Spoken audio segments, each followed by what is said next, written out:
Ambil tebu di tepi rumah, digenggam bersama akar. Ilmu sedikit jika berhikmah, garam selaut menjadi tawar. Padi seikat kepuk di hulu, sirih di hilir jemur di taman. Kepalang diri menuntut ilmu, pasir sebutir jadikan intan. Kemana hendak mencari lada, ke hujung kebun sebelah timur. Jika hendak mencari bahagia, di dalam hati mesti bersyukur. Samaranina, hendak kenal orang berbangsa. Samaranina, lihat pada budi bahasa. Samaranina, hendak kenal orang berilmu. Bertanya belajar tidaklah jemu. Padi seikat kepuk di hulu, sirih di hilir jemur di taman. Kepalang diri menuntut ilmu, pasir sebutir jadikan intan. Tumbuh melatasi pohon labu, anak Melayu memakai samping. Banyak harta miskin ilmu, ibarat rumah tidak berdinding. Malam cahaya berkunang-kunang, bagai bulan jatuh ke riba. Orang rajin pastikan menang, orang tekun akan berjaya. Hendak kenal orang berbangsa,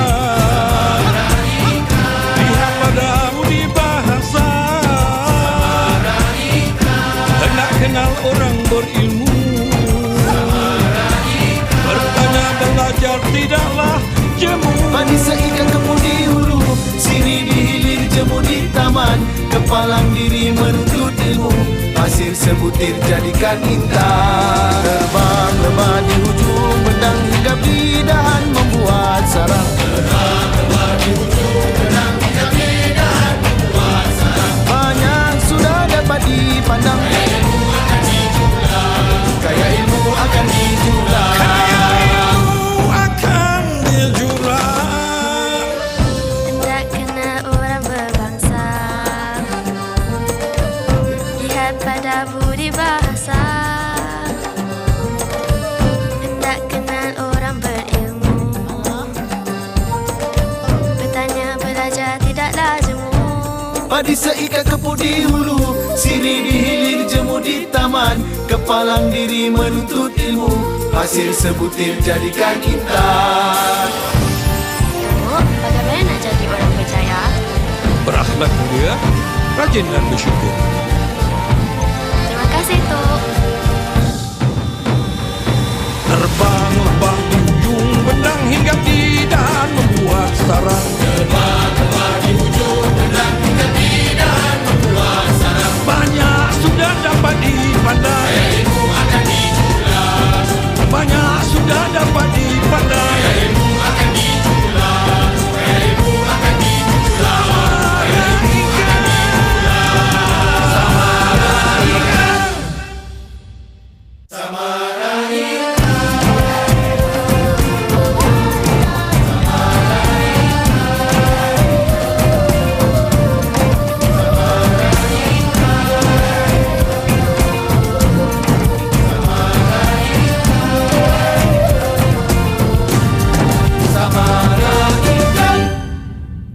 Kemana hendak mencari lada, ke hujung kebun sebelah timur. Jika hendak mencari bahagia, di dalam hati mesti bersyukur.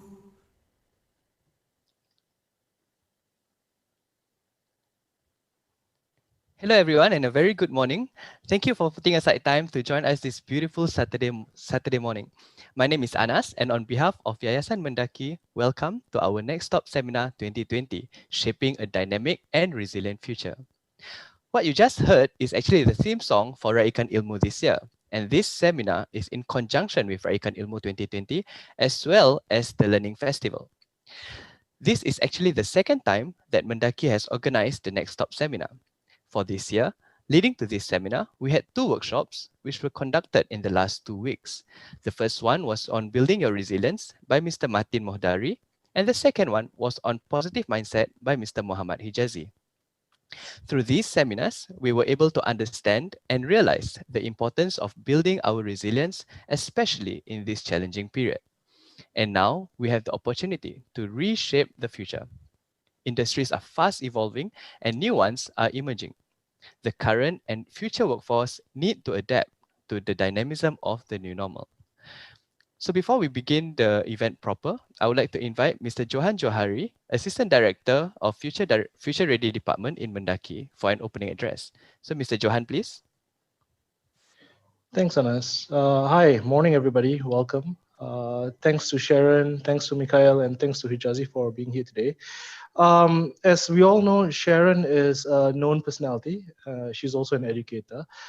Mikhail is the brains of a very known brand, which is Have Halal Will Travel.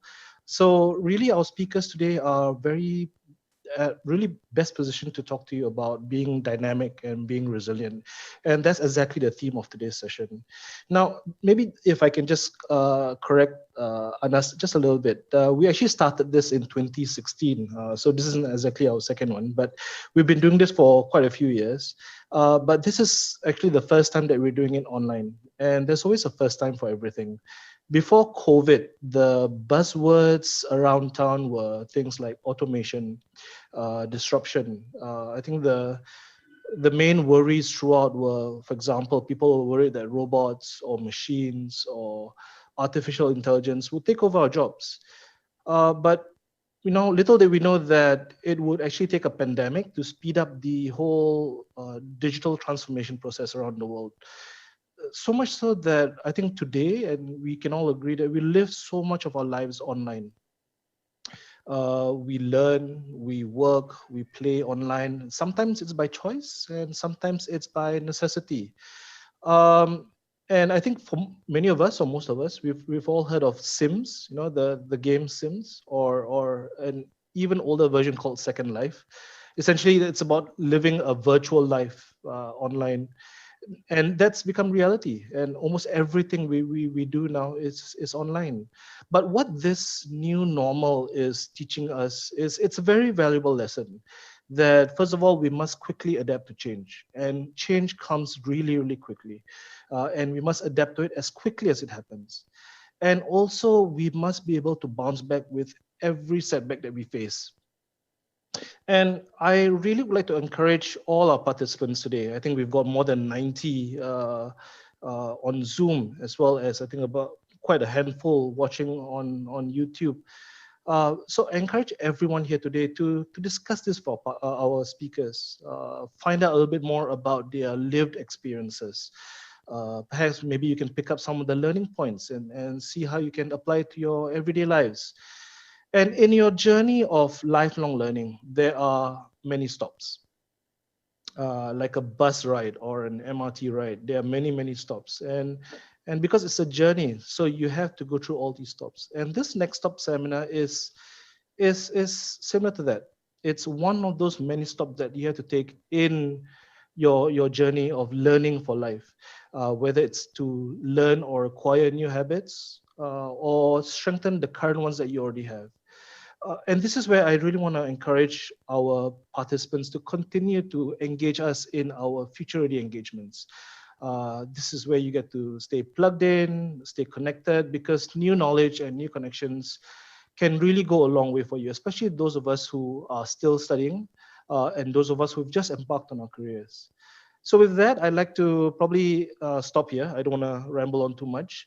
I'd like to hand control back to the MC or the moderator. And I'd like to wish everyone here, including our speakers, a really awesome session. And let's take this opportunity to learn from one another, whether it's learning from the speakers or the speakers learning from the participants. So let's take this opportunity for that. And let's also perhaps later connect with each other through LinkedIn. Like I mentioned, connections can go a long way. And with that, I hope that this will be a very fruitful and engaging session. And I hope to hear more from everyone later. Thank you. Okay, thank you, Mr. Johan, for the opening address. Now it's time which we are all waiting for. I'm not going to waste any more time. Ready or not, without further ado, let's go live to Yayasan Mendaki with Hijazi. Hijazi, please. Thank you so much, Anas, for the introduction, and of course to Mr. Johan Johari from Yayasan MENDAKI for the very inspirational and empowering opening address. Good morning, everyone, and salam Raikan Ilmu. I am Hijazi, and today I'll be here with you from Yayasan MENDAKI for the Next Stop Seminar 2020. And our theme this year is shaping a dynamic and resilient future. And I'm sure all of you have been waiting in anticipation for this. I'll be your MC and moderator. And today I have with me two special guests, very influential and very inspirational. And they will be with me for the next 60 minutes to share, discuss, and get insights with regards to our theme. So are you ready for the Next Stop Seminar 2020? But hold on, before that, let me just welcome our opening performance from all the way College West, Humaira, with her song, Count on Me.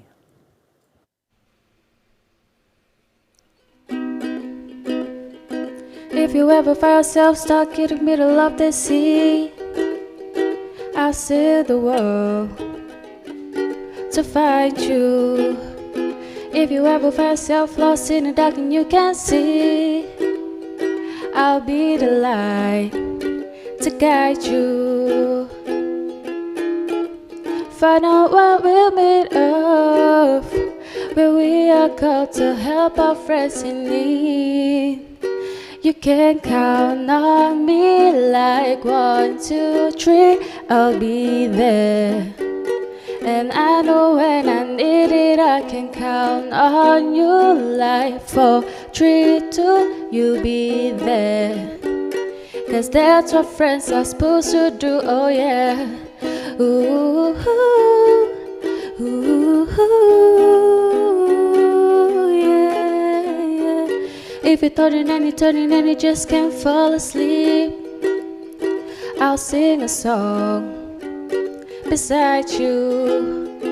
And if you ever forget how much you really mean to me, every day I will remind you to find out what we're made of, where we are called to help our friends in need. You can count on me like 1, 2, 3, I'll be there. And I know when I need it, I can count on you like 4, 3, 2, you'll be there. 'Cause that's what friends are supposed to do, oh yeah. Ooh, ooh, ooh, yeah. You'll always have my shoulder when you cry.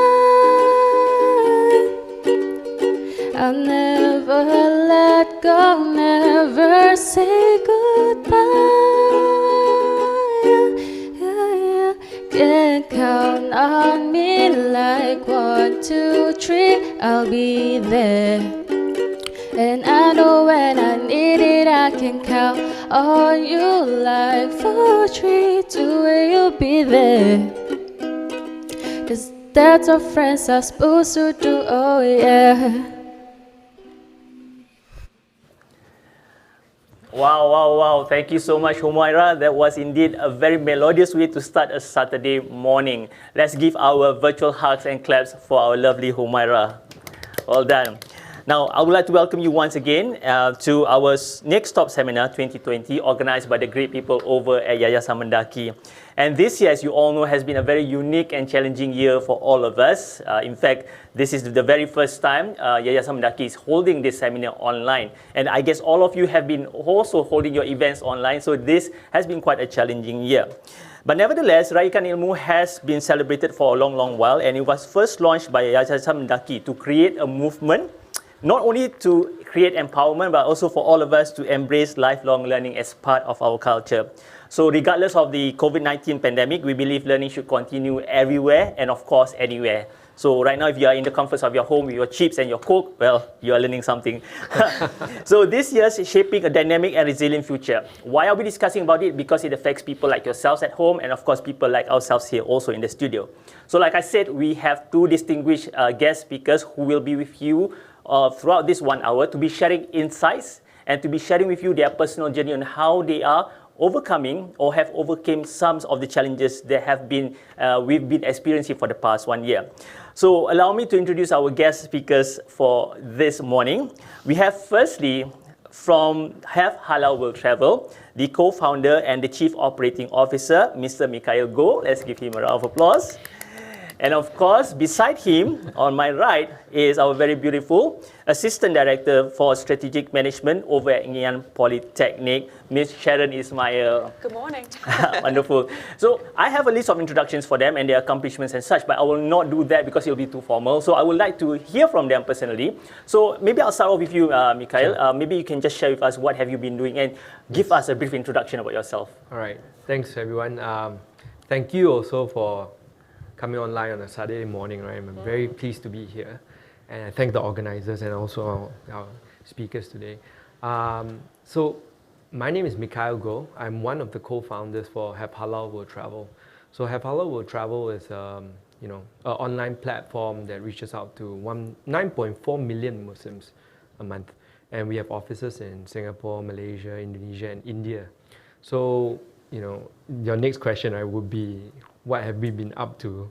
Actually, I was struggling to think about it just now, right? What have we been up to? Because this 3 months has been quite a fair bit of change for us as well, because travel has been disrupted, a lot of things have changed, But for me, mainly, what we've been doing is really sitting back and understanding the data and our operations and to see how we can better prepare for the future. Just like a lot of people who are coming in this morning, right? They're trying to figure out, okay, what to do next and so on. So a lot of time has been spent there. But thankfully, the coronavirus the incidences of coronavirus has been alleviated in some parts of Asia, and we're seeing some borders being open. So we're busy preparing campaigns together with Hong Kong Tourism Board, have some talks with New Zealand and also Australia. So I'm blessed, At least there's work, right? All right, thank you so much, Mikhail. For those of you who might have not known, okay, Mikhail is like I said, the founder of one of the co-founders for Have Halal World Travel. So if you go on the website, you'll know that they are filled with travel pictures, food pictures. So if you are salivating, that's the place for you to go. Our next speaker is, of course, like I said, the beautiful Sharon Ismail, someone who I love from watching over in Surya serials and, of course, in MediaCorp's channel. Sharon, can you please introduce your beautiful self? Oh, okay. You've done a good job introducing me anyway. Good morning, everyone. I'm Sharon. I suppose some of you might know me from the work that I do on television as an actor. That was not initially in my life's plan. So I wanted to just say that here because I think today one of the themes that we want to talk about is sometimes life takes you on very unexpected journeys. So my journey as an actor and a host on Surya and then on Channel 5 was kind of happy accidents, But along with that, I am also an educator and I'm a media lecturer. So that work in media actually feeds into my work in education as well. Lately, in the last year or so, I've been involved in a team within Ngee Polytechnic that helps with the strategy management of our polytechnic. Because as we know, the world is changing so rapidly. It's a VUCA world, right? It's VUCA, volatile, unpredictable, complex, and ambiguous. So what that means is, as a polytechnic, we need to bridge our students' skills because they are going to enter the workforce. So my team and I were busy in the last few months especially trying to figure out how can we change, evolve, morph the curriculum, the education experience so that our graduates are ready to join this very VUCA world. Yeah, I suppose you might want to know I'm a mom too. So working from home means it's pretty much 24/7. Work at home as a mom or work at home as an employee. That's been what's keeping us all busy this past 6 months. Of course, yeah. All right, thank you so much, Sharon. Well, fantastic. And I think this is just appropriate for us to dive into the topic proper because Sharon was mentioning about being a full-time mom. And I'm sure most full-time moms or those moms who had been busy during the COVID period, especially during your homeline or home-based learning, right? The one word everyone like to use is the word resilience. You know, a mom has to be resilient, right? So let's start off with maybe Sharon. I just want to get your point of view. Right? When we talk about resilience, everybody has been dropping the word. Ministerial speeches have been talking about resilience. And in Malay, for those of you who might not know, resilient is translated as kental, right? Of course, kental is loosely used in the Malay context wrongly. You know, like there's such a kental that... You kental lah, babe. Exactly, right? But in actuality, the word kental means resilient. So we want to know from our guest panelists here what resilient means to them personally, and how they are actually shaping today's context. Sharon. Wow, yes, it's such a buzzword for the last 6 months, isn't it, since COVID has hit us. So I think the first defense for resilience is, for me in my head anyway, is the health and the well-being of my immediate family, my extended family. I think that, for me, was the non-negotiable in my own understanding of resilience. So taking care of that, especially in this last 6 months, and I've got my parents who are living away from me in Singapore, but we didn't get to see them as much, made me feel like, okay, I've got to really find a way to still look after them, right? So that they are resilient too. Elderly, you know, are very vulnerable to this. The other resilience that we're thinking about is also in terms of my children at home. How are they going to cope with this lack of exposure to the world as they know it, you know? Being in school with their friends, being able to see their teachers, learning face-to-face, that's also changing the way they are responding to life experiences. They've never been cooped up so long at home, right? And parents, I know you were like me too, maybe driven a little bit crazy when the kids are home so much, right? But I think the mental risk off, because it is very true, you kind of feel a bit off when your world is suddenly so different. But you don't quite know how to explain it, especially when a child experiences it. So that's one. For my students and for the school and education environment, we're thinking of resilience in how do we keep our students employable still? You know, our batch of graduates, class of 2020, my goodness, you have come into a market that is unprecedented. You know, this is beyond SARS, beyond all of those other financial crises that we've gone through. How do we still support them when jobs in industries may not be so readily available? I mean, we see travel affected, right? Hospitality is also affected. But we also see other areas that are growing suddenly, rapidly. Logistics, supply chain, food management, right? Delivery, transport, healthcare, social services. So for us, the resilience means how can we be agile to adapt our curriculum and our teaching ways to equip our graduates, support them through this difficult time. So yeah, resilience is a big word. Sorry, I'm talking so much. No worries. Wonderful. I think one of the key words that Sharon Ismail actually highlighted, and I think you might want to take note, is the word mental. You mentioned that, right? The mental resilience is important. And then she also mentioned about isolation.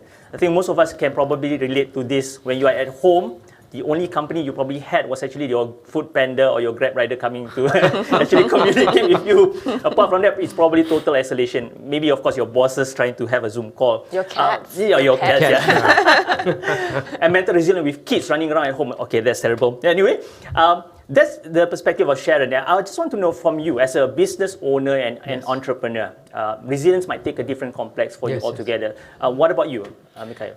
I think Sharon mentioned a very, very good points, right? When you talk about resilience, it's really about a mindset and being able to understand that, hey, this is not the end of the world.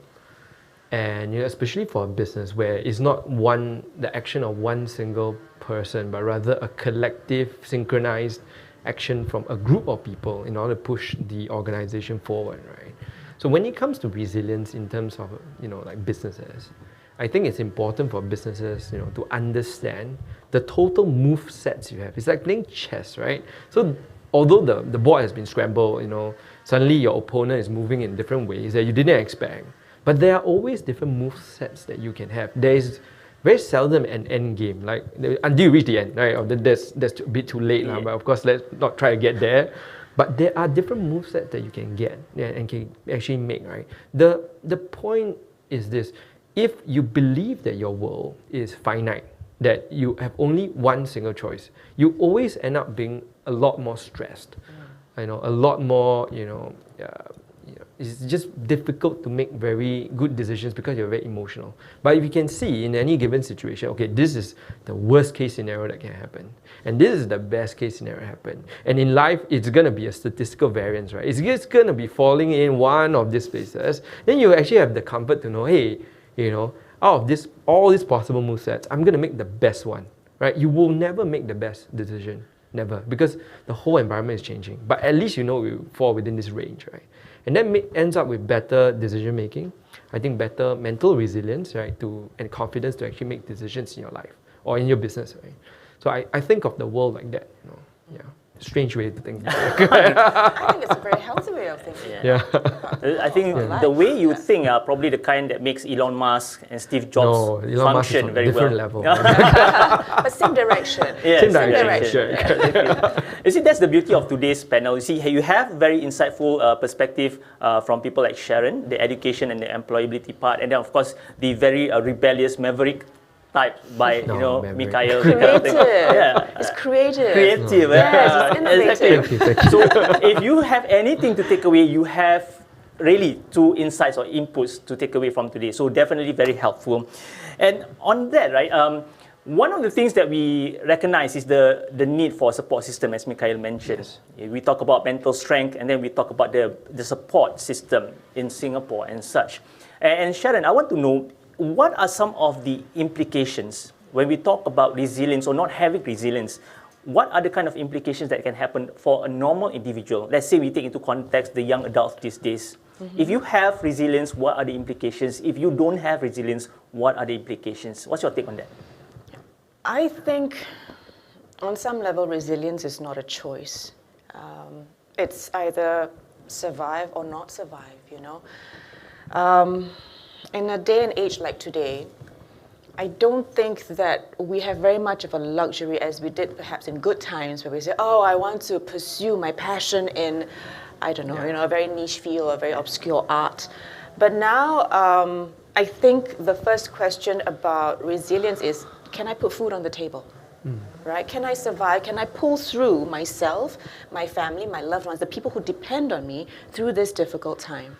So I think the mindset, and I'm so grateful that you picked up on that, because I wanted to have that in the discussion a lot more today as well, because everything is about a mindset and everything is about an attitude. The pandemic happens and it was not within our control. There are plenty of things in life that will happen to us and it's not within our control. But what is within our control is our response to it. So the resilience is also a choice. Either we choose to say, well, my dream ambition of being this field is now gone because it's COVID, and then now your world collapses. Well, that's your choice. I'm sorry to have to be quite blunt about it, but I think if you have the mindset of, I have to do what I need to do so that I get to do what I want to do, then somehow we'll find a way to make it happen, I honestly don't know what strategy it was that led me to the path that I've been on and the life that I have now. I've got a parallel career in education, in media, which I love, and I love my students, but I also have a parallel career in media as a practitioner, as an actor, as a host. I write children's books. So the idea was, make it happen. If you want it, just do it, find a way. And no one will know, like you said, right? There was no perfect choice. Right? Mikhail was saying there's no best choice, there's no perfect choice that you'll ever make. It's just the best choice that you can make at that particular point in time to take that next step. And after you take that next step, evaluate again and see what is the other next best choice that you can take, because the world has changed, you have changed. And take it step by step.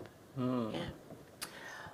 Now, I'm just going to ask you a very difficult question based on what Sharon... Difficult question. Saturday morning. Sharon has this unique way of just buttering things up, and then after that, for you to explain further. You see, the way Sharon actually explained, it's easy for skeptics out there perhaps just to say, oh, Sharon, you've got things made up for you before even COVID happened, perhaps, I see. Okay. So, of course, it's easier for you to become more resilient in a sense. But what happens for me, I'm a new guy, I'm trying to find my feet in the world, so it's very easy for you to say it's mindset, it's resilient. Now, Mikhail, what do you have to say about that for people who say no, it works for you, it doesn't have to work for me? So I guess one of the first things that everyone needs to understand is the people who victimize themselves during this time, like, oh, I've been handed the short end of the stick, things are not great, then I'll sit down and cry and things like that. There are people like that, and unfortunately, they really need help to nudge them out of the situation. And it really takes a lot of support from friends and families in order to do so, right? The most important thing I feel in this, what you mentioned, right, is to understand that we are in some sense, a bit of control of what we have. This is our sphere of control, right? And the actions we take will result in logical consequences, be it whether you can see or you can't see it, right? Maybe some things will only come back 5 years later, right? Investment in certain things like creative arts or something, right? Or maybe some things will happen tomorrow or the day after or 6 hours later, right? There is a logical consequence to the world. It's just problems when you don't see that logical consequence. Right? You say, oh, things are made up for you and stuff like that. But the problem with the world is that today we live in a world where there's instant gratification. You see someone, whoa, a star is born, right? Like Lady Gaga, star is born. 3 hours movie, right? Straight away, like instant success, right? Yeah. The difficult parts of her life was like 1 hour. Then 2 hours, like, fame and things like that. That's the problem with our society. You do not see the pain, the mistakes, the difficulties that people actually had to go through in order to reach the station of life. And I think an important takeaway for everyone back home, right, tuning into this, is to understand that difficulties, challenges, are part of life. And once you cross, every time you cross, you will meet another problem that is more difficult, and the more difficult, and the more difficult one, until eventually you look back, I'm actually at the top of the mountain, or maybe halfway through the mountain. And then you realize, oh yes, resilience is also a muscle memory. So a mindset, and then a muscle memory, right? The more you do it, the more resilient you become. But you must take the first step and to accept the fact that difficult things will come and you have to overcome it. Yeah. Wow. Resilience is a muscle memory. I think this is the first time I'm hearing that. It is. Maybe not a muscle memory, but an exercise. Right? Yeah, it's something that you have to keep doing, right? Yeah. And we always have this assumption that resilience is like it happens to you, deal with it with resilience at that very moment. Yeah, actually, I wanted to follow up on that. Yes, people don't see the struggle that made us have resilience, I don't know what you see when you see me, but I can tell you, I came from nothing, I grew up in a kampong, I grew up in a kampong where there wasn't even a flushing toilet. That's the kind of childhood I had, I went to school like every other kampong kid, that I was not given a silver spoon in my mouth. It was not that, but I've toiled at this for years, for at least 2 decades, right? When I started work, and when I was starting out, there was no such structure for mentorship or looking to support, somebody, to ask, how did you do this? How did you climb there? And I wasn't in the environment where that kind of conversation was encouraged. So we were all just bumbling through life, But fortunately enough, I had people who believed in me and gave me opportunities. And then I guess I was silly enough not to say no. So I just did it because I didn't know what the other option was, right? But when you're open to opportunities, yes, of course, I failed many, many, many times, right? But this whole resilience thing about being a muscle, you understand that you can get comfortable with feeling uncomfortable. And that's part of stretching and growing. And if you can accept that, it's quite a journey, it's quite a journey. It's not easy, but it is quite a journey. I also wanted to share, maybe for more practical tips for graduates from Polytechnic and ITE. This year, when you've graduated, within polys, there are each, I think, systems to support fresh graduates. In Ngee Poly, we have a program called Career Jumpstart, where we put together a host of courses, some of which are offered to you free. I think you get to choose some of it free. There's also support to help you build up your resume a little bit more, help you find jobs, or introduce you to companies that can do a bit of job matching for you, go on internships or multiple internships.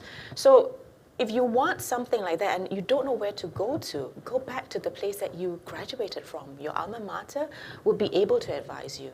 You know, so for us at Ngee Ann Poly, if you're a graduate of Ngee Ann Poly, just Google Career Jumpstart and you'll see a whole suite of programs to help you, and the people, real people, educators as well, to kind of talk you through your choices. With the other polys, I'm sure there are support systems as well, there are the ITEs as well. So don't be afraid to ask. And I think one of the things about being resilient is just opening your mouth and be kepo, just as kepo as you can, because you want to know, how can I do this? How can I get there? What do I need? Right? How can I get help? Can you help me? So don't be shy to ask questions. You see, Sharon mentioned something which I think is integral to this discussion, and that is the support system is available. Just need to be kepo, right? And because Yayasan Mendaki has been holding and organizing Raikan Ilmu and such events and programs, workshops for the past 2 weeks and such. And unfortunately, not many participants actually were aware, or not many graduates were actually partaking in these events, which I think is a pity, right? Because you mentioned about environment and such. So, Mikhail, I want to know from your perspective, right? Let's talk about the implications of resilience and how COVID has changed a lot of things, especially in 2 areas. In the areas of entrepreneurship and in the area of community and technology. So from your background, I think this question relates best to you. Community and technology, and of course the employability. What do you have to say about that? Okay. So it's quite a long question, right? Many different parts. I like to break it down a bit. If I forget what you say, I'll just ask you again, right? So don't mind me. Okay. I need 2 cups of coffee. I only had 1, right? So let's just break it down, right? How COVID has shaped like technology and community. We start with the community first, because that's something very close to heart, right? And it's important for us to talk about. It's very easy to talk about finance, business and all this, but forgetting that actually there are people behind it and there are communities, there are lives behind it. So I just talk about communities first, right? I think, just a few days ago, I was just on YouTube, right? Then, every time they have the interstitial ads, right? And then one of them was UNHCR, which we worked with before, right? So UNHCR was like saying, COVID has caused a lot of problems, right? While you think that your problem at home is big, right? There are some people out there that don't have supplies to fresh food, water, or even basic things like shelter, right? And it's made worse by COVID because now people don't dare to come in proximity with each other. Aid work is very difficult right now. And that made me think, that has fundamentally changed the way communities behave, even in Singapore. So in Singapore itself, I think the difficult thing is now the fact that the proximity issue, like last time aid workers can go to someone else's house, or you could have support like physically. Now there is a barrier, which is technology, right? So people must be on technology to, to interact or socialize and get help. So I think that's one of the fundamental changes in terms of the community itself. And I think like what Sharon mentioned just now, right? We have, I guess 10 years ago, people dreamed of the day where we could work anywhere and everything could be virtual. But now we have seen the other side, where everything is virtual. And you realize, fundamentally, we are human. Human beings crave connection. And connection can only become, you can only touch your screen and, do this so far, pet your cat for so long, right? Until you get cabin fever, which is actually a social experiment in Alaska, right? So there are scientists that go there every year, So I guess that has been a challenge for the community itself. In terms of technology, I think it's like what you mentioned just now, right? The whole thing is accelerated, right? And we see the use of technology implemented in many different sectors and many different industries that previously didn't think was important for them, like robotics in F&B businesses, right? Or AI in certain customer service fields, where now your logistics volume has gone up and requests have gone up. They realize, I can't employ people to manually respond to you. So adoption has actually increased. So it has changed the way the society views, technology and our relationship with it, changing the way, employment opportunities because of that, which I think will be a major topic later on. Right? So, definitely. some of my points. Thank you, Mikhail. Now, the hard question for you, because just now I asked Mikhail, and you are well placed to answer this also. Sharon, what do you think is the equalizer for this current situation? Is it education or environment? Because you mentioned the word environment just now about how you grew up in kampungs and such. So your take, what's the equalizer for anyone wanting to be resilient? Is it education or environment? It's a little bit of both as well as application. Because knowledge in itself is not going to benefit anyone if we're not able to apply it to something that's tangible, something that's monetizable to help us earn a living, or something that gives us profile or credibility to get us into the careers that we want to develop into. Gosh, I think everything plays a part. But education is not just about grades. I think education is about just learning. It's lifelong learning. I know it's not a very sexy term, but it's something about being curious all the time and throughout your life that will help you move and grow and evolve as a person, as a professional, to be able to be resilient in whatever the challenges are thrown at us. So I think education, like I said, when it's not about grades, it's also about the tangible outcomes. What were you able to get out of your education, for example, for Polytechnic education, IT education? Was it the job experience that you had during internship? Was it a final year project that made you create something that wasn't created before? Was it a prototype that you tried during one of your modules that made you realize, oh, I'm actually good at this skill? Then what can I do with it? To me, that's the true value of education. It's not about just the 4.0 GPA. That's nothing. I mean, really, if you can't turn that into something that makes you a unique contributor to society, and for you as a sense of, to have a sense of pride for yourself as a person to say, I'm good enough, I created this, I did this, I'm able to do this. Yeah. Wow.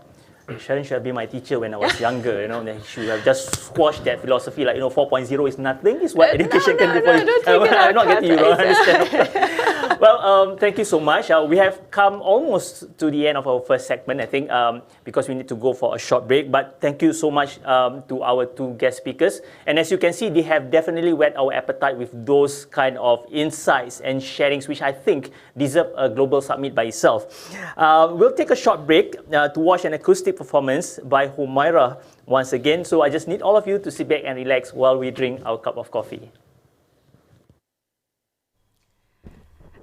Hi, my name is Humaira. I'll be singing a song from Miley Cyrus, The Climb. I can almost see it, that dream I'm dreaming, but there's a voice inside my head saying, you never reach it. Every step I'm taking, every move I make feels lost with no direction. My faith is shaking, but I gotta keep trying. Gotta keep my head held high. There's always gonna be another mountain. I'm always gonna wanna make it move. I'm always gonna be an uphill battle. Sometimes I'm gonna have to lose. And about how fast I get there, and about what's waiting on the other side.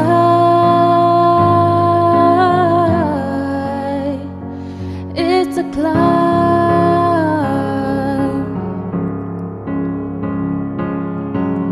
The struggles I'm facing, the chances I'm taking, sometimes might knock me down, but no, I'm not breaking.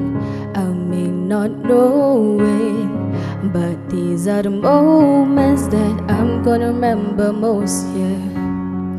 Just keep on going, and I gotta be strong. Just keep pushing on, 'cause there's always gonna be another mountain. I'm always gonna wanna make it move. There's always gonna be an uphill battle. Sometimes I'm gonna have to lose. And about how fast I get there, and about what's waiting on the other side. It's a climb.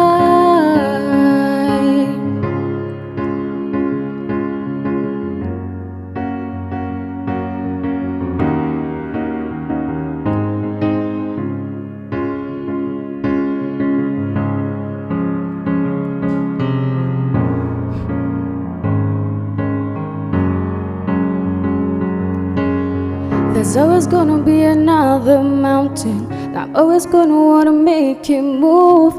Always gonna be an uphill battle. Sometimes I'm gonna have to lose. Ain't about how fast I get there. Ain't about what's the wait on the other side. It's a climb.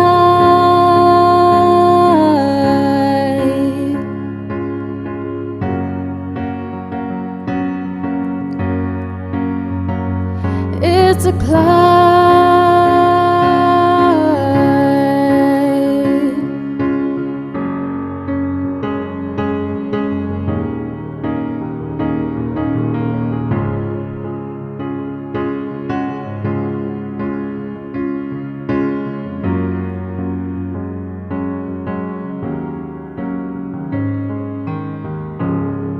Thank you.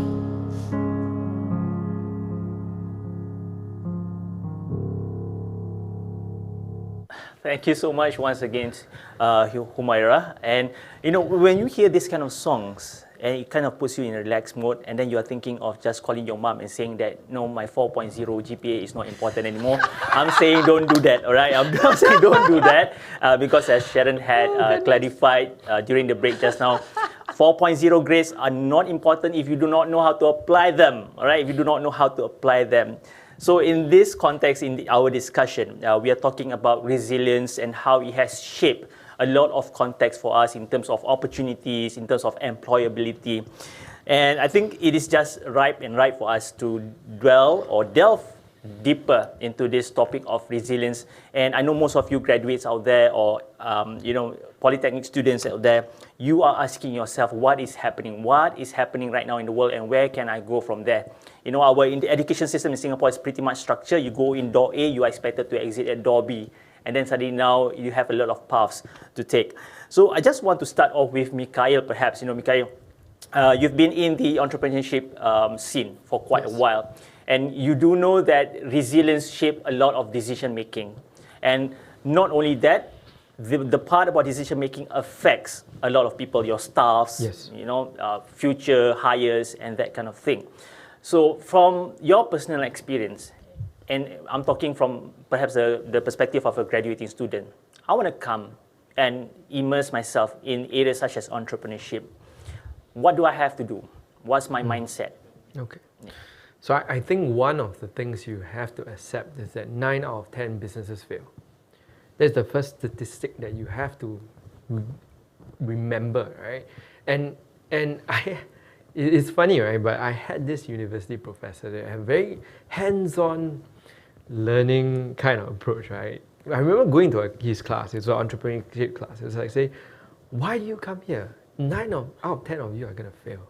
Like, why, you know? But I didn't get it. I was a bit insulted at the beginning, right? But now I understand why he said that. Because if you don't have that kind of mental fortitude to understand that, hey, actually you're taking a very, very big risk. And if you cannot get past that first step to understand that, hey, you know, I'm doing a very risky thing, there is a chance that I'm going to create something fantastic. But there is also an equal opportunity that it's not going to work out. You're never going to make the first move, right? So one of the first things I would say is really, and it has got to do with resilience, right, is that the pathway to entrepreneurship is fraught with dangers. It is not a rosy path, right? And there's a lot of disappointment, a lot of late nights, sometimes tears, you know, like really very, very difficult, right? But like Humaira sang, right, the climb, and when you finally reach like even halfway through your mark, right, and you look down, you see a view that very little people will ever come close to seeing. And that view itself, I think, is worth the climb, right? No matter how difficult it will be and so on, right? But saying that, right, here's a caveat, right? Since we are talking about caveat, 4.0 GPA, you know, when we eventually reach there, at that point, right, wherever mark you have set for yourself, always remember that there were people along the way that helped you there, and there are communities and networks that are very important to look after. And that, I think, is the challenge. Coming down sometimes is more difficult than going up, right? And when you're up there, remember your obligation to everyone in society. So I think it's important. Very insightful. I think the path that you said is not for everyone in a sense, right? It's not for everyone. Yeah. But those who wants to take the path have to be resilient in a sense. Sharon, we had a chat earlier before this, and I think Sharon highlighted something which struck a chord with me. And she was saying about transforming your students towards a pathway that is ever-changing, especially now, very dynamic. You have to equip your students with the potentials that's going to happen in the working place. And one analogy that she descriptively put it is that she and her team are looking at fixing an aeroplane that perhaps an engine has stalled, right? That is still in mid-air. Right? And I thought that was a perfect analogy to just describe this. You know, she's fixing an aeroplane in the air that has its engine stalled. So in that context, Sharon, you deal with students on an everyday basis, right? And I want to know from you, if I'm a student and I come to you and say, Miss Sharon, I seriously do not know where I'm supposed to go with this education of mine. You talk about resilience and such, but you also mentioned about putting food on the table for my future family. So what do you have to say about that? As with everything in life, it all starts with intention, right? So if you are Muslim, you believe it as, niyat, right? Nawaitu. What is it that you are doing this for? What is that reason? What is that purpose? So for example, if you want to be an entrepreneur like Mikhail, right? What is your intention? Is it to create a solution to a problem in society that you never saw a solution to? Or is it because you think it's so cool, it's so glam, Then if we check in with our intentions, it helps us clarify why we want to do a certain thing. So for just now, if you say, like getting a GPA, I did not say GPA 4.0 not important, by the way. Please, my caveat is this, it is not important if you don't use it, if you don't know how to apply it, nothing comes out of it, okay? So again, check your intention. If you want a 4.0 GPA, what is your purpose, What is this 4.0 GPA going to get you to? What is that next step? So again, comes back down to intention, right? I lost track of my train of thought now, sorry. Refresh me again. So I'm asking you, what do I need to do, with my education now? So one, go back to the intention. What exactly do you see as the possible future self for you to look like? Is it that you want to be someone who solves a problem for a certain industry? Is it that you want to create something that has not existed in this loophole in the market? Is it that you want to be of service to others? And if you want to be of service to others, in what way? Is it healthcare? Is it a digital platform that helps answer questions that people always find burning but don't know where to go? So when we come back to that intention, I think you'll be able to see the options that you have, rather than going into what diploma do I want to go into? What industry do I want to go into? Because that is about an external job, an external industry, but it's not about us contributing to wherever we go into. So if we check in with ourselves a little bit, like for myself, it took me a long time to realize why I do what I do, these crazy things, right? And sometimes they don't seem to be very linked, like acting is not quite linked to being in education and doing corporate strategy. But the thread through it all is my purpose in life is I want to be of service to others. I want to help develop others. I want to help be able to elevate others and put them in a better position than before I had come into the picture. So with that, then I know I've got more options. So if let's say tomorrow I wanted to be an entrepreneur, then I know that the reason I want to be an entrepreneur is because I want this product or service that I create as a business to be of service to others. So again, it's my niyat. So do a little bit of reflection with that, and then see what pops up for you. You may not get an answer so clearly, because obviously I've had 20 years of practicing this. So you just started. You've barely started adulting even. And what an exciting time to start being an adult, You have these tools now. You can Google anything now, right? But you can't Google wisdom, you can't Google experience, and you can't Google the mindset that you want to have. All those things you need to practice, you need to look for, you need to be able to just ask for help if you need it. Yeah, so still a lot of work to be done. Well, if you are here and you hear for yourself what Sharon just mentioned, you would have seen the goosebumps.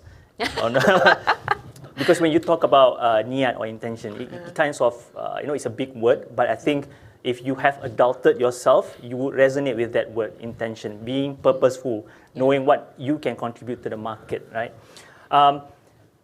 Talking about niat and intention, and I think this is a personal question I would want to ask. Personal, that means it's not here, okay? To Mikhail.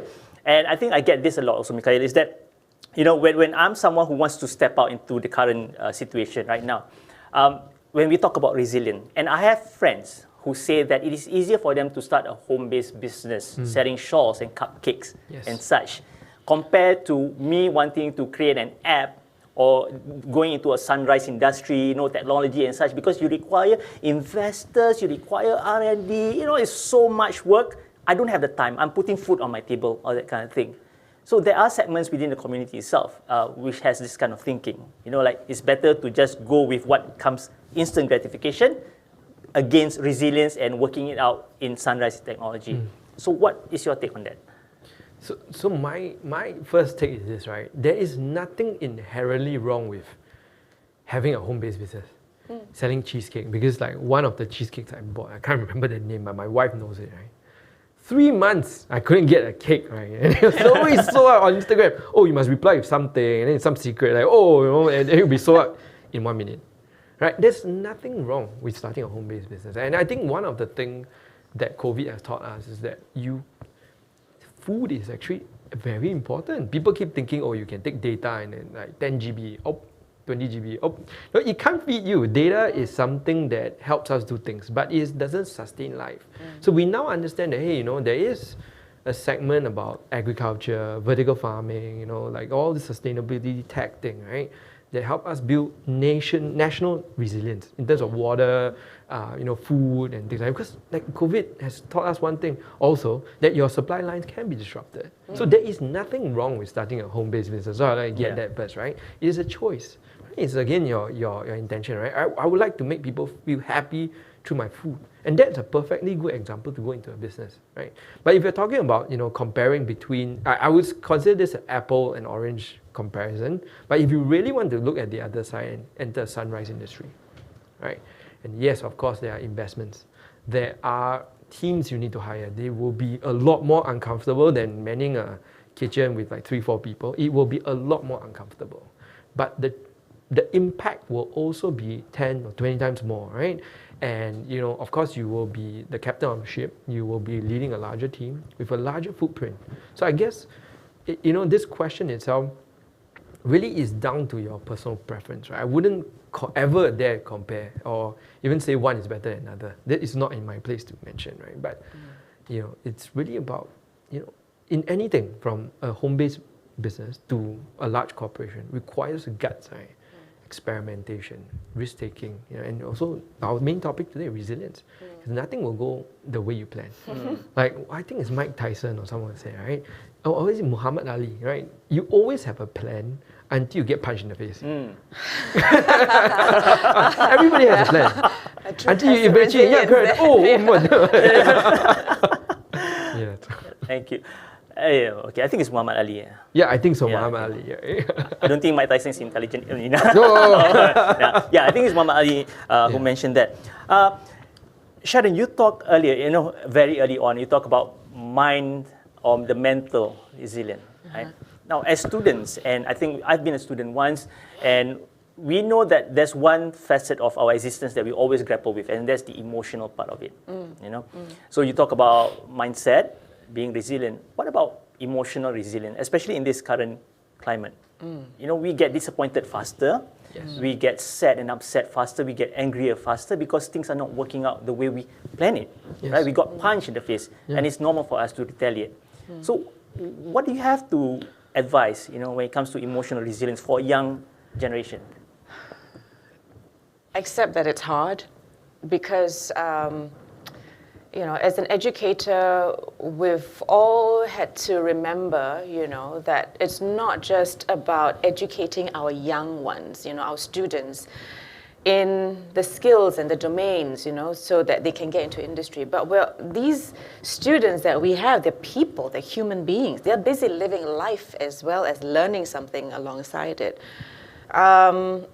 So I think what we need to remember is that with emotional resilience, it's very hard to extricate it out of a person. You can't just be completely factual and objective all the time, because when you're going through life and you're trying to figure yourself out, at the same time, people are trying to figure themselves out around you, and it gets really messy. You know, I always tell my students, right, you know, when they graduate and they go, oh, Miss Sharon, I'm going to go out to the big bad world and I'm going to have to adult outside, you know, what's going to happen? I said, well, first, accept that your 20s are going to be very messy years. Yes. That's what they're meant for. You know, that is really what they're meant for. It's for you to discover yourselves, make mistakes. You're going to meet people that you regret getting involved with. You're going to learn lessons that you wish you had never had to learn because they're painful. But know that if you have a compass to guide you through your own life, your principles, your values, you know, the things that our parents bring us up with, you know for yourself, you discover for yourself what you're willing to tolerate, what you're not. That helps with the emotional resilience. It also helps if you have a support system. You know, if you have a network of people that you can call your tribe, you know, your ride or die, right? They don't have to be your family all the time, because sometimes we don't have that kind of support from our own biological families. But if you do find common kindred spirits that have similar values as yourself, maybe they're going through similar challenges like you, it helps to be able to kind of lean on that person a bit, or those people for a bit, even just to bounce ideas, even just to air out what you're feeling. So the important thing is you don't feel alone, because you shouldn't be alone. And no one is really alone, I hope. You know, I hope that we all have someone that we can just reach out to, especially in this day and age of COVID, where everything can be so, you know, through a lens, right? And there is something that happens when you communicate with someone through a lens, you know, or maybe even different lenses, right? That it's not the same, the feel, the organicness, the emotions, you can't quite pick up the energy the same way. So wherever you can, please find, you know, this core group of people to remind you who you are, who you want to be, and then you each hold each other accountable. That helps with emotional resilience, I feel. All right. Fantastic. So the support system, Sharon? I think Find your tribe. Find your tribe. Well, we have a person raising his hands, and his name is Shairazi. I think Shairazi wants to ask our panel a question. Shairazi, please. If you have a question that you want to ask. Will we hear the question, or do we read the question? I think he's speaking via Zoom. Yeah. Hi, Shairazi. Thanks for being the first to ask a question. Not in. All right. Can't quite hear you. It's okay, Shairazi. Okay, for those of you who are unaware, we will be having a question and answer session. So if you have any questions or thoughts you want to raise up, please do so. And our moderators on the question and answer panel will be looking into these questions and will be asking our guest speakers here. So continuing on, Mikhail, I love the way this discussion is going on, because we are covering a lot of aspects, you know, emotional, mindset, even the decision-making, resilience and such. From your context, you have been exposed to the global scene. You have offices all around the world. Yes. How have other people adapted to we have our own local context of resilience, right? From your observation, how has the global players been responding to the word resilience? I think if we look at the global context, right, first is to understand there are major shifts in the world. Without this going to a very socio-economic, kind of talk, we know COVID has impacted the world in several ways, right? And different industries, like mentioned just now, are experiencing different kinds of either decline or growth. That's the first thing that we have to understand on the global scale, right? And frankly speaking, the range of actions taken, right, have ranged from being distraught and not sure what to do, all the way to pragmatism, right? And say, okay, this is what we're going to do. Everybody just hunker down, let's do this, right? So there's really been a range. But I've seen people, like yesterday I was speaking to some people from the Malay chambers, right? Some of them really need help because they don't know what their movesets are. And their movesets are very limited because previously they did not invest in having more movesets. So they're really like a koala bear that only can eat eucalyptus. So once the eucalyptus tree is gone, oh no, fluffy koalas, no matter how cute they are, have a problem, right? Yeah. So that is one version of that. And I guess there are many industries that are actually progressing, like tech and so on, and they've done very well they have a different problem, which is to scale, right? And then their resilience comes in the sense that, my operation structures are designed to scale, and the difficulty is I'm going to not just add manpower, but switch to digital transformation for robotics and all this to really scale the progress itself. So I guess that is what I see across the industries, and really responses are very varied across. It's a huge question, right? Of course, not all countries have access to resources. People who are so, more obedient and say, okay, it's like Singapore. Okay, everybody line up, get your token. Everybody go there. They come at 8:30 and then we get their token. Yeah. Not every country is like that. So everybody has different challenges. Yeah. And does that makes your job as the CEO or the leader of your company even more difficult? Of course it does. Like when it's like I mentioned the example just now. Right? When you're leading a team of 2 people, it's fairly simple to communicate. When it's 10 people, okay, Then after that, it starts to become a monster, right? And then in the operation environment where there are multiple countries operating at different, I call it time and space. My analysis for this is time and space, right? So there's a time element to it, right? Of course, like Malaysia itself, it just went to the CMCO, and by the looks of it, whatever they had in the past 3 months, it will become better. But by the very fact that they actually have infrastructure and things, I'm thinking 1.5 months, right? So there are logical cause and effects that you can see, right? And of course, the world looks very chaotic. But if you were to sit down and really think about it, right, how the world behaves, there are patterns that you can spot even before it happens. And that helps you build resilience in the sense that you're not so afraid to make a decision. And you actually know what to do, right? So to some extent, I know what to do. So I realize now how difficult it is to be a boss of any enterprise, right? That part. Sharon, I love the part where you said about building a tribe or looking for a tribe, right? And then we are looking into shaping a dynamic future that requires resilience. Practically, I need practical insights from you. How do we forge that social connections? The tribe that you're talking about, how do I go about doing it? Okay, if you're young, and I'm kind of assuming it's a young crowd, just graduated, maybe not so experienced in networking and forging, professional networks, then I would really ask you to put your Google skills to good use. LinkedIn. LinkedIn and all that, right? Look for these circles of people or companies or organizations or groups, programs, anything, right? Mendaki is a great place to start. To see whether there are individuals who are like yourselves, have similar interests, have similar drives or intentions to grow in the same direction, and then link up and have a coffee with them. Okay, maybe now be a bit careful about social distancing, but you can still have that, a face-to-face coffee with safe distancing measures. And then after that, keep that contact going and have regular meetups, so that's peer-to-peer.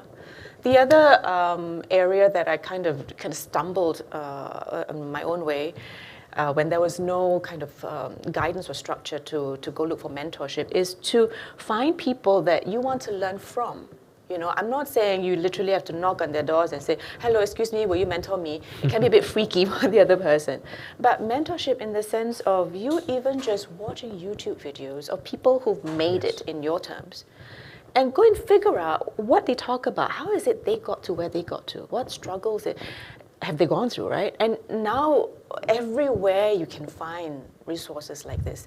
If you like to read, that's fantastic. Go read books, autobiographies of people who have struggled and created something fantastic for themselves. Podcasts. Exactly. So many of podcasts. them. Yeah, podcasts. I'm hung up now. I just discovered this podcast called Lunch with Auntie, which I told myself I must remember to tell you about it, because podcast, one, is a great hack to reading.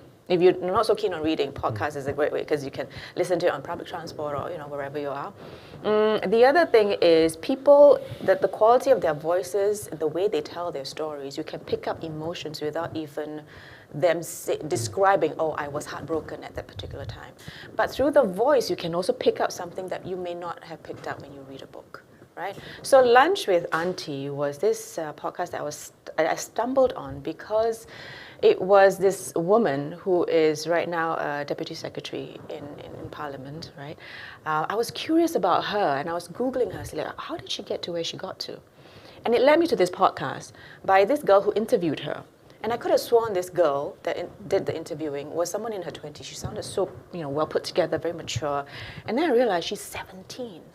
And she is very fortunate to be very well connected within her family, to know these very strong women that she wanted to ask these questions about mentorship to. It wasn't as if she was asking, can you please mentor me? It was just her asking, why did you choose to go to this course? Why did you take on that job? What did you fail in that job that led you to that other thing? So it's these kinds of questions, and podcast is a great way to pick up all this, that you can listen and learn. So hack your own learning is what I'm saying. If you don't have your peer-to-peer, this is yourself to a mentor. Then if you're lucky enough, like this girl, I can't remember her name, you could ask your parents to introduce you to them. Perhaps your parents, your teachers will know other people that you thought, oh, I want to learn from that person. Can you please introduce me? Or where can I find material about this person? Someone will be able to tell you where to go. So yeah, that's what I kind of learned. Yeah. Wow.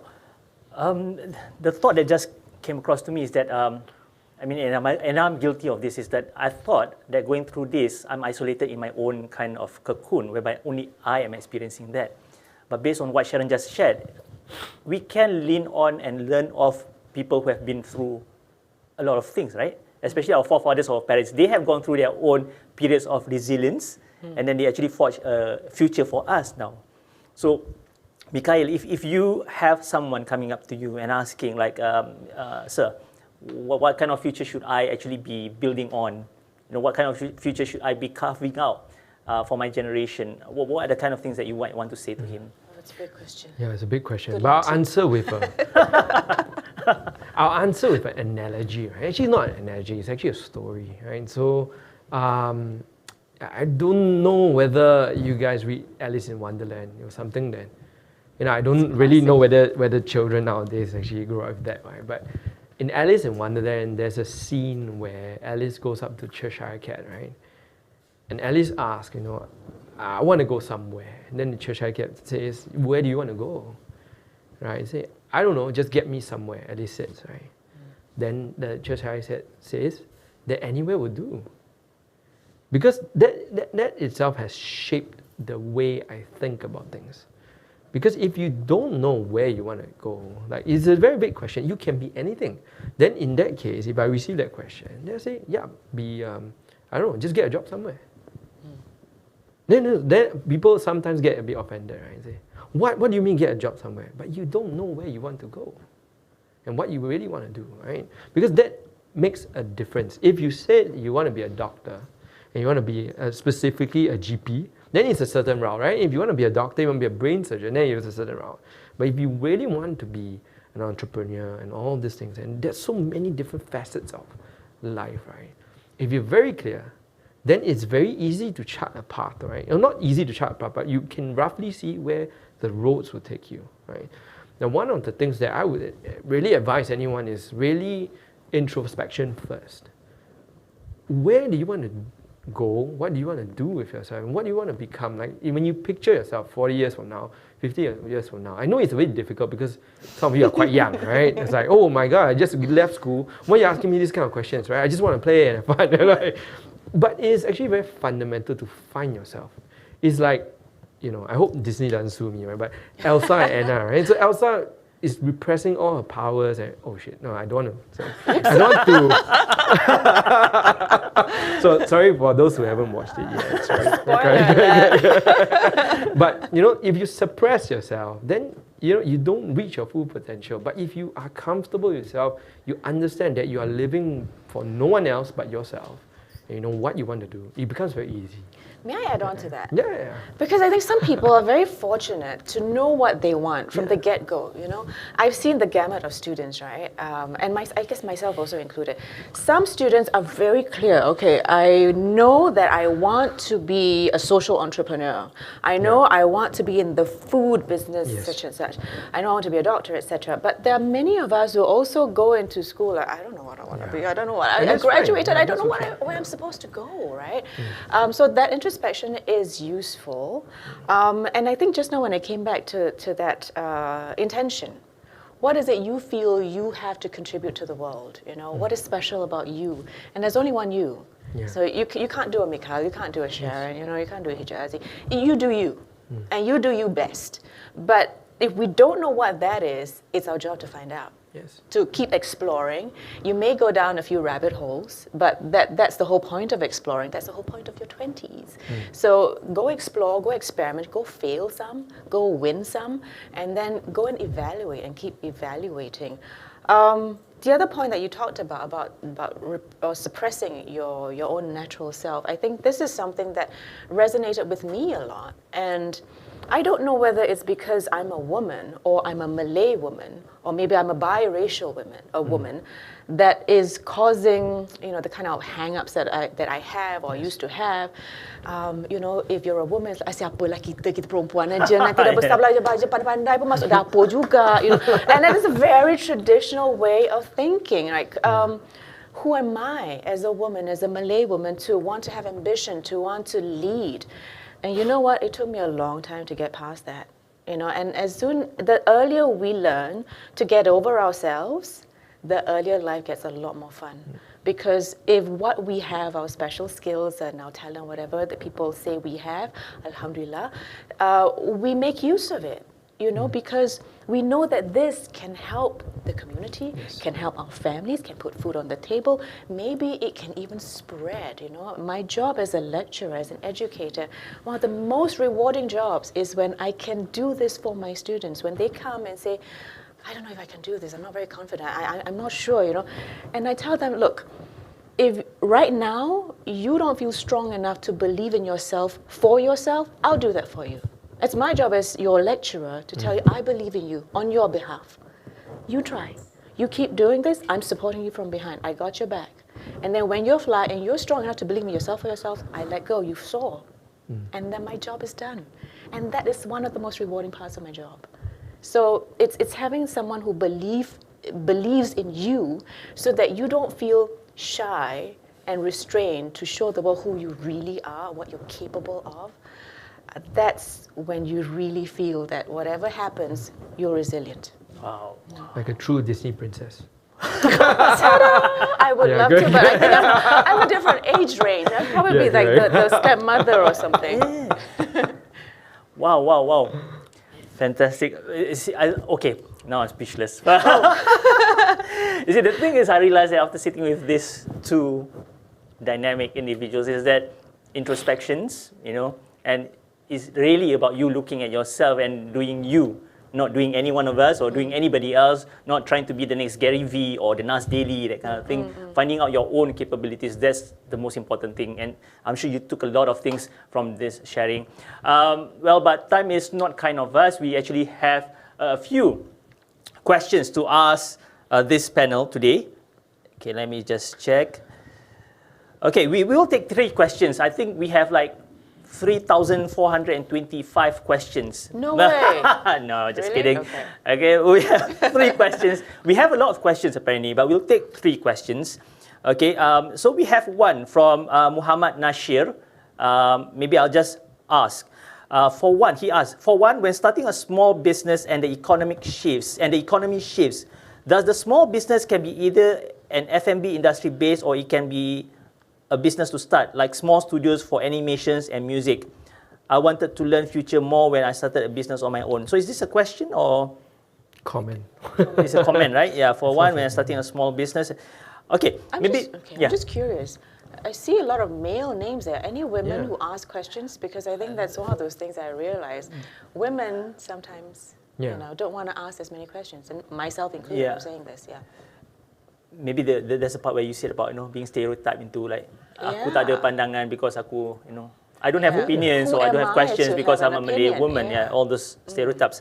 But this question, maybe the one I just mentioned, is there really a future for us to go into when I want to start something small?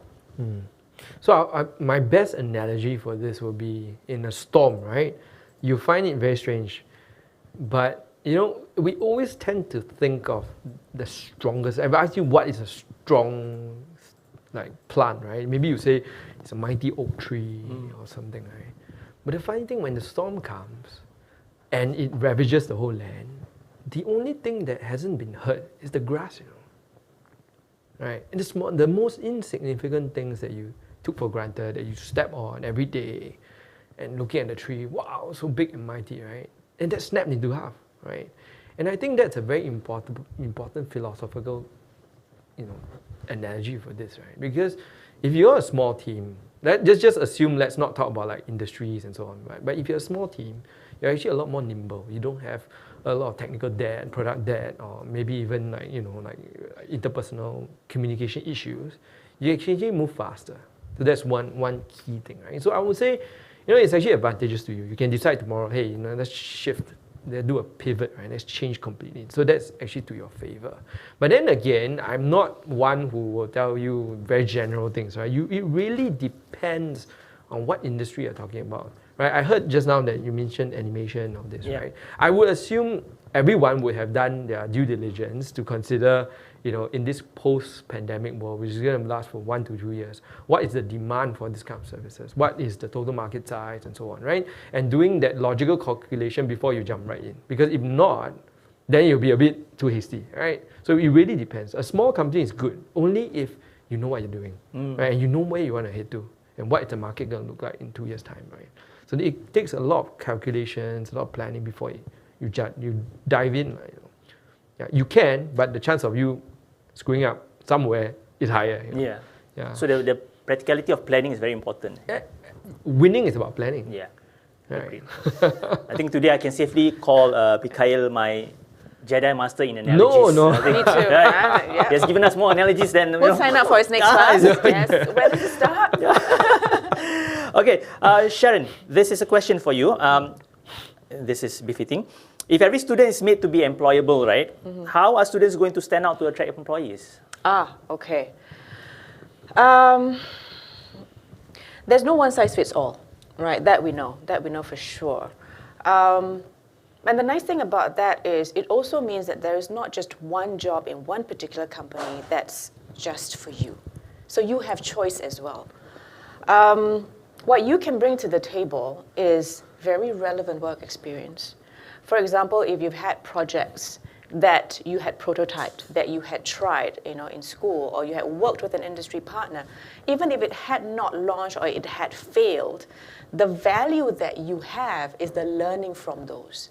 So that can help you stand out. I think now employers look more for these kinds of value add to the company, to the company's outcomes, to the company's bottom line, maybe even to the company's culture that an employee brings with them. It's not just about the 4.0 GPA, remember I said that? So you have to have the 4.0 GPA if certain fields require it. For example, if you want to get into like medicine or something from a poly education, a diploma, you want to go to university, then yes, a university will still look at your GPA as the first line of evaluation. But beyond that, employers are also looking for what else can you bring to the table to me? Can you boost my sales? Can you help me reach out to a region that I have not been able to internationally? Can you work and pull together teams that I was before this not able to do? So make those things very clear in what you bring to the table. Is it your people skills? Is it your coding skills, even when you're in landscape and horticulture, for example? Then you can really be involved in the Internet of Things. When 5G comes around, you know programming and you know landscape, right? Isn't it cool to have a remote device that you can help control your clients' landscaping, that you can take care of it for them, as a system remotely, and that's COVID-proof. So it's about really being creative, what you can offer to an employee, or even if you want to be an entrepreneur, being creative about what this product and service that you can bring, that you can help people solve these problems. That's how you can stand out. Can I give a comment on that? Because from the beginning of time, right, I think I've received close to 1,000 resumes.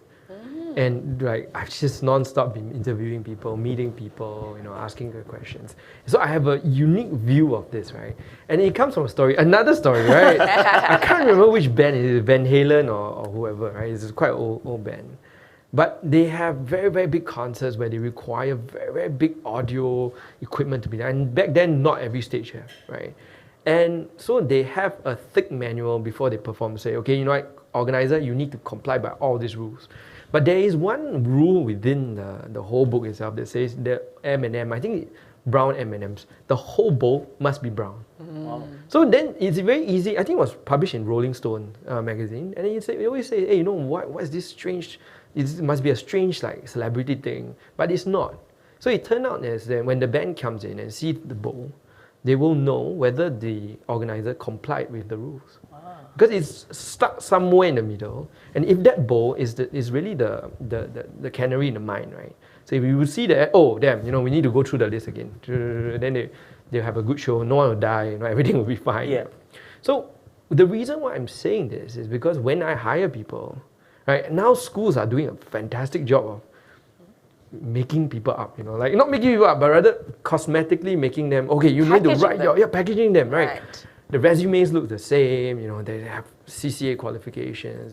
It's to a stage where it's actually like what the question is, right? Very difficult to stand out. So what I look for is the brown M&Ms, right? And the way I see it is through actually extracurricular activities.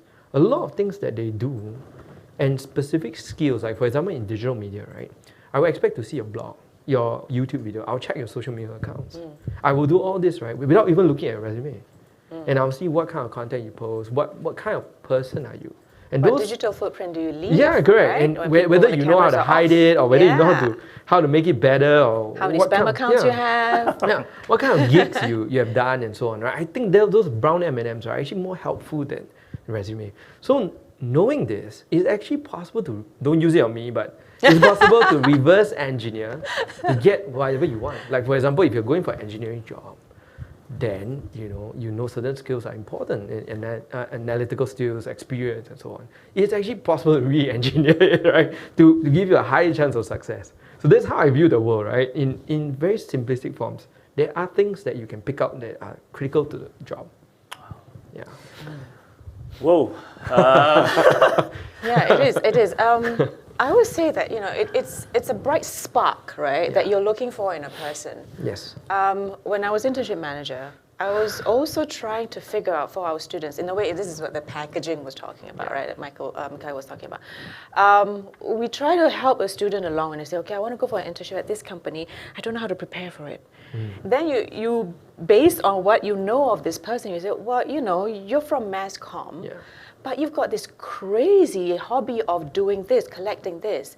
And this company is looking for something that's similar to that. The same values. Bring that up in your resume. Bring that up in your profile. And when you go to the interview, when you're asked at the right time, you can bring this up because that's what will make you stand out. So having, crazy hobbies or unusual perspectives on things, different collections, make you look like a complete, very interesting person. And that's what employers and companies look for.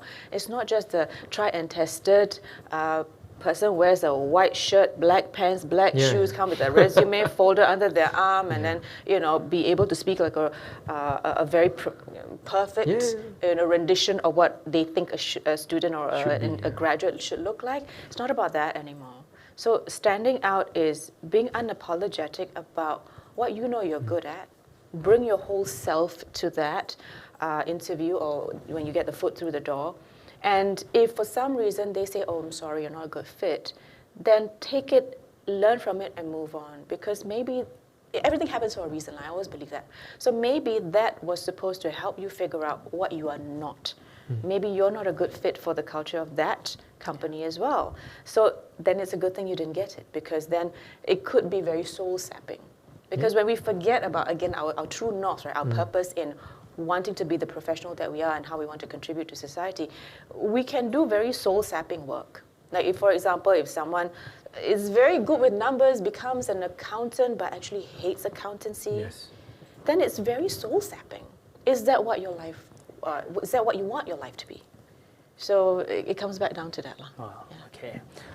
Thank you so much, Mikhail and Sharon. In the interest of time, I've received some interesting questions, but because time is jealous of us. And I think the questions that you raised up are very valid. And I want to ask one last question, because this is given by the organizers. They say that want to be addressed. So the question is, and I will address to both of you, and at the same time, after you end off the answer, give us your Muhammad Ali advice or quote. Muhammad Ali.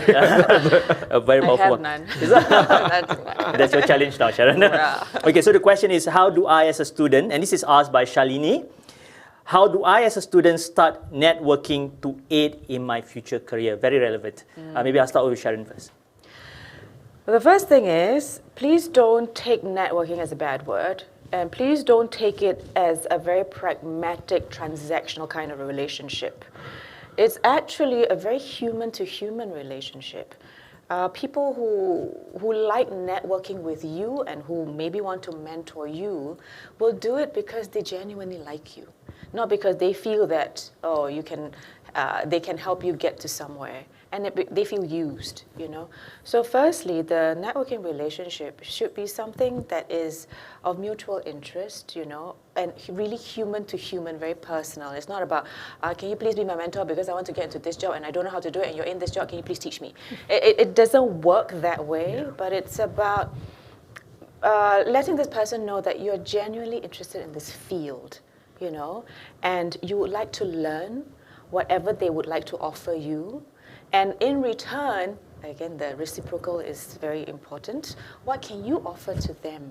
You know, is it your unique perspective as a millennial, a Gen Z person, a digital native? What is it that you can offer to in return that would make this relationship a little bit more, how should I say this, human, for want of a better word? Then it becomes a true relationship, even though it starts with a networking intent. You know, please don't make it very pragmatic. I need to get something out of this person. Then adults can smell this a mile off, and chances are you won't get very far. Okay. So for me, I think like the Church Raikan example, right? You don't do networking for the sake of networking. Right, there must be something that you may be curious about, or you want to find out something, right? And of course, that will lead you to very logical conclusions. Like, for example, if you're a home baker and you're excited to you really dish up very nice food for people, then you'll probably be going to baking networking session, baking classes, meeting people who are very good pastry chef and so on. But if you're an engineer and you want to build the biggest building, tallest building, most beautiful one ever, you're probably heading to an engineers networking conference, right? So that gives you a very logical, like direction, right? Then when you finally reach there, I think the people whom I feel like I want to help out most are people who exhibit two kinds of qualities, right? The first one is really curiosity. And the most important thing is curiosity. Don't go in there thinking you want to compensate yourself. Say, oh yeah, I know this and that and things like you don't. Right? Even I am my age and my time, I don't believe I know anything. Right? I think that's don't one claim of the discoveries that I have in life, is that nobody has the answers to yeah, everything. Nobody, yeah. Everyone has a little piece of wisdom and experience. It's a puzzle, right? Yeah, and it's a collective yes, wisdom. Nobody knows everything. Yeah. And you don't have to compensate for it, right? So that's the first thing. And being genuinely curious about something, because when you reach someone who also similarly as curious, you end up having a intimate and very passionate discussion. Like, okay, you know what, I'm passionate about entrepreneurship, right? Oh, right, you have the same problems as me. And then the conversations become very lively and very simple, right? And very human. And the second thing is, of course, right, and I think I cannot stress more, is the way you behave, right? I think, not to say, that I'm also like millennial, but I've seen a lot more of the world, and I think some people go in thinking that, oh, I have a question, so you must answer me. You must do this, right? It's a bit Mary Antoinette, like saying, oh, it's like, nobody okay, owes us anything, yeah, nobody really. owes anyone anything, right? I don't have to meet you. I don't have to have coffee with you. And really, at this point of time, right, zero, like, if I don't cross paths, then it's fine in my life, right? And you have to understand that. And it's the same for both ways, right? Nobody owes anyone anything. And if you truly are interested in something, find a way to make it work for the other person as a first step, right? If it's, making it easy to meet you, or I don't know, right? A phone call or something, make it easy. Because that is the surest way to blow someone off, right? Like really, like this person it's a bit me, kind of world, right? And which I actually start to find a lot of younger people having. And that's a problem, it's a problem. I can't say my generation. I'm millennial also, right? But please make it easy, right? And be respectful, and people will reciprocate. The world is actually dangerous, scary, but not that bad, right? I think about if we put ourselves in the shoes of the other person and we offer something that we think they might find of value, then they will feel that, it's time well spent if we get together, So having that rather than a very self-entitled approach to this whole business of networking and forging professional networks would really help. All right. Thank you so much once again to Mikhail and Sharon. I think this has been by far the most wonderful Saturday I've spent in this year, 2020. Wow. See, and I'm very humbled to say this. Buying coffee after this. To sit beside two very inspirational, very empowering, very insightful individuals is a different thing altogether. This kind of experiences you probably can read off a book, but when it comes off a personal sharing, it comes off differently. Because these are people who are really in your sphere, in your social context, they know what they are speaking and talking about. So it's a totally different game altogether. Thank you so much once again, Mikhail and Sharon. Appreciate. I learned more than perhaps what they shared. I cannot say more, but I am definitely representative of you audience out there. We learned a lot. And thank you so much for the organizers over at Yayasan MENDAKI. So before we end off, I just want to invite our organizer to give his closing address. Can we have Mr. Raja Hamzah, please, to address us? Hi, thank you, Jazzy. Yes, a good review. I had a wonderful Saturday today. I learned a lot of things from Sharon and Mikhail. A very insightful and informative session. And I hope you guys also learned a lot of things today. And it is something unique. This year, we have a NetStop seminar over digital. And we had a live TV talk show concept today. And I hope you enjoy it. And of course, on behalf of Yayasan MENDAKI Future Ready unit, we would like to thank to all of you, especially my big thank you to our representatives, students from ITE, College West, East, Central, Polytechnics, universities. We have our young professional, fresh graduates around also. Thank you for joining us today. We have a lot of programs by MENDAKI Future Ready. We have Future of Series, Skills Development Workshop, and many more. So please do visit us at www.mendaki.org.sg. And not to forget, thank you, Mikhail. Thank you, Sharon, for being our great speaker today. And of course, not to forget Hijazi, our best moderator for this year. All right, thank you, everyone. And of course, on behalf of Raikan Ilmu Organizing Committee, thank you for being part of us. For 30 days of Raikan Ilmu, we learned a lot of things. We gained a lot of knowledge and skills from different partners, vendors, friends, and of course, our speakers. And once again, thank you so much. Salam Raikan Ilmu. Thank you so much, Raja Hamzah. And once again, we appreciate all the efforts and the good initiatives Yayasan MENDAKI is putting out. And before we end off, I just want to remind not to forget liking and sharing and visiting our social media accounts over at Instagram and Facebook, Yayasan MENDAKI. And for those of you, you can also get your e-Grab voucher from us. Upon the completion of this feedback form. All right. So on behalf of my great panel here, Sharon and Mikhail also, I think they are superb. I need all of you to give just another round of hugs and applause to these two wonderful individuals. I definitely will pay to listen to them. Wow. And as what both of them have and as what both of them have mentioned, this is a world whereby you can reach out to these people. They are real individuals behind screens. You see Sharon behind the screen on TCS or MediaCorp, right? But she's a real person. She's talking to you today, and you know you probably only completely seen different. For once, I'm not selling mee rebus. And then you have Mikhail, a COO, probably a designation you probably feel shy or embarrassed to reach out to. He's a real person. He's a joker, and he's also the Jedi Master in analogies. No. So email, reach out to these wonderful people to inspire and learn from. All right? Can I just add also? Of course. Since we have so many questions, so I don't know how many exactly, but if we didn't get to your questions, and if it's something for me, I'm happy to take your questions if you want to do an IG live tonight. So if you do feel that this is a burning question, just DM me in my Instagram, Sharon Ismail, and we'll see if there's enough questions that you want me to do an IG live for you tonight. Oh, okay? fantastic. So, happy to do that. I think Yayasan MENDAKI is going to work out a talk show just for you with Sharon. I better learn more now. Yeah. Wonderful. Okay, so ladies and gentlemen, thank you so much for joining us in this wonderful Saturday morning and afternoon. We hope we have provided you with a good platform of learning. And here at Raikan Ilmu, we are celebrating knowledge. It's not just about knowledge 4.0, but it's also about applying those knowledge into good, purposeful intention. To you, have a good weekend. I am Hijazi. I'm your MC. Salam Raikan Ilmu. Have a good Saturday. Bye-bye. Bye.